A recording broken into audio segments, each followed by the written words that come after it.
I'm Paul Morris. I'm the lab manager and engineering manager here at QualityLogic. I'm leading the effort here on accessibility testing. The problems with assistive technology, of course, don't just apply exclusively to websites. It's also common to experience assistive technology problems and interactions in applications as well. Here's a good example. Windows R, E, X, C, L, enter, desktop. Let's open Microsoft Excel. I think we've all probably experienced that once or twice in our lives.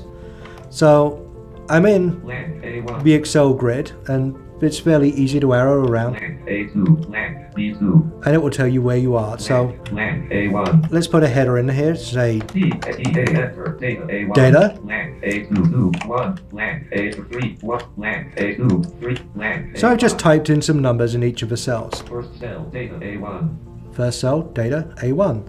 What if we want to sort that data? Alt-D, upper ribbon, S, leaving menus, leaving ribbons, blank, sort dialog, sort dialog. So this is the sort dialog, and very common to utilize this in Excel. Cancel but add level button, delete level but copy level, options, dot my data as headers, checkbox, check column header.